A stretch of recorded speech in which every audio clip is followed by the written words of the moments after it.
এই চিংমাৰী পুখুৰী পাৰ collective fish farming ছ'চাইটিটো তেওঁলোকে 70 ইয়াৰ্ছ বেক 1951 চনতে তেওঁলোকৰ গঠন হৈছিল। তো তেওঁলোকে জন্মলগ্নৰ পৰাই সমাজৰ কাম কৰি আছে আৰু একগোট হৈ আছে। আজি 70টা বছৰ তেওঁলোকে মিলি পেলাই কাম কৰি আছে আৰু উন্নতিও কৰি আছে। সেই তেওঁলোকৰ কাণ্ড কাৰখানাবিলাক কাম কাজবিলাক ছ'চিয়েল এক্টিভিটিছে হওক বা ইনকাম জেনেৰেটিং এক্টিভিটিছে হওক সেইবিলাক দেখি পেলাই আমাৰ মীন বিভাগে তেওঁলোকক RIDFৰ যোগেদি 17-18ত 35 লাখ টকাৰ এটা অনুদান দিয়া হৈছিল।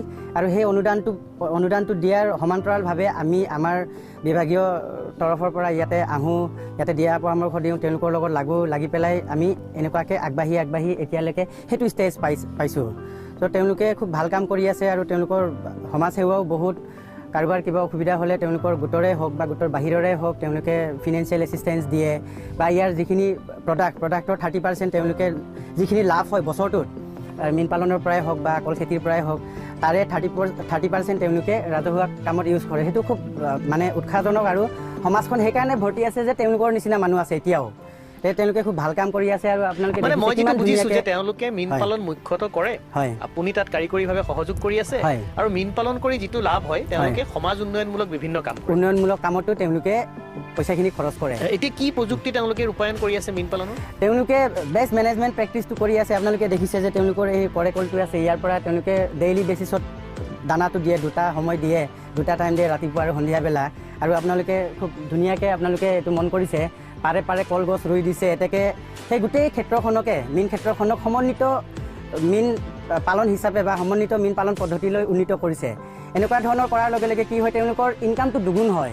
কলৰ পৰাও পাব আৰু মাছৰ পৰাও পাব আৰু কলৰ পৰা তেওঁলোকে গ্ৰাছ কাৰ্পক খুৱাবলৈ তেওঁলোকে কি কৰিছে, পাতখিনি পাই আছে উপৰুৱাকৈ। প্লাছ কলখিনি যে তেওঁলোকে ৰুইছে, ৰোৱাৰ লগে লগে তেওঁলোকৰ সেই মীন পামখনত জড়িত হোৱাৰ পৰিমাণটো বেছি হয়। অকল মীন পামখন হ'লে ৰাতিপুৱা দানাটো দিলে দিনটোৰ নাই, কিন্তু কল খেতিও যিহেতু লগাইছে, কল খেতিৰ কাৰণে তেওঁলোকে ইয়াতে জড়িত হ'ব লাগিব বেছি পৰিমাণে, আৰু বেছি পৰিমাণে তেওঁলোকৰ লেবাৰ ইনভলভমেণ্টটো থকাৰ কাৰণে সমন্বিতভাৱে মীন আৰু উদ্যান শস্য কৰি আছে। আৰু সেই সমন্বয় ঘটোৱাৰ কাৰণে তেওঁলোকৰ হেৰিটো লেভেল অফ ইনকামটো বহুত বেছি পৰিমাণে বাঢ়ি গৈছে। তেওঁলোকে কি মাছ পালন কৰে মুখ্যতঃ তেওঁলোকে? ইয়াতে তেওঁলোকৰ ইণ্ডিয়ান মেজৰ কাৰ্প যেনেকৈ বাহু মাছ বা ভকুৱা বুলি কওঁ, ইয়াতে ভকুৱা মাছ, গ্ৰাছ কাৰ্প আছে, কমন কাৰ্প আছে, মিৰিকা মাছ আছে, ৰৌ মাছ আছে, বাহু মাছ আছে, চিলভাৰ কাৰ্প আছে।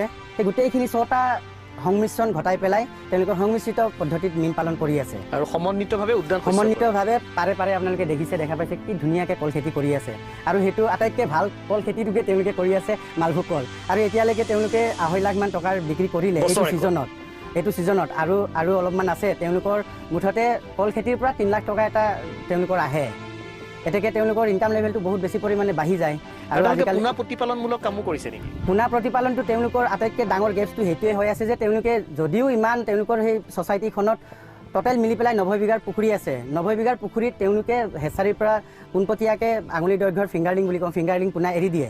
এতেকে এটা ফিংগাৰলিং তেওঁলোকে পিচ হিচাপে কিনিলেও 4 টকা বা 5 টকাত কিনিবলগীয়া হয়। এতেকে তেওঁলোকৰ এটা মোটা অংক তেওঁলোকৰ পোনাৰ কিনা হিচাপে গুচি যায়। এতেকে মই তেওঁলোকক ছাজেষ্ট কৰিছোঁ এই বছৰৰ পৰা আমাৰ এই ছেপ্টেম্বৰ অক্টোবৰটো গুচি যাওক, তাৰপিছত হাৰ্ভেষ্টিং কৰাৰ পিছত সৰু সৰু পুখুৰী আছে তেওঁলোকৰ 3-4টামান, তাতে পানীটো সম্পূৰ্ণৰূপে সিঁচি লৈ পেলাই খুব ধুনীয়াকৈ তলবিলাক চাফ কৰি বিজ্ঞানসন্মতভাৱে প্ৰস্তুতি চলাই পেলাই পোনা প্ৰতিপালনৰ কাৰণে আমি মাৰ্চ বা এপ্ৰিল মানত আমি আগতীয়াকৈ তেওঁলোকক হেচাৰীৰ পৰা স্পন আনি পেলাই তেওঁলোকক আমি পালন কৰিব দিম। তেনেকুৱাকৈ কৰিলে কি হ'ব, 1 লাখ স্পনৰ দাম আমি 400-500 পাই যাওঁ।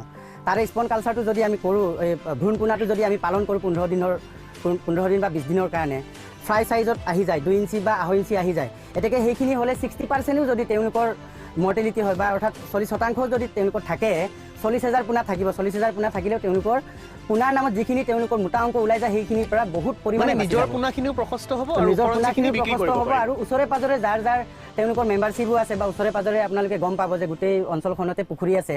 এই অঞ্চলখনৰ মানুহৰ মূলতঃ হেৰিটো ৱে অফ ইনকামটো হ'ল মীন পালন। এতেকে তেওঁলোককো দিব পাৰিব। তেতিয়া তেওঁলোকৰ আৰ্থসামাজিক দিশটো হ'বই, এটা ইনকামটো আহিব। বাকী ওচৰৰ মানুহখিনিও কোৱালিটি চিটটো পাই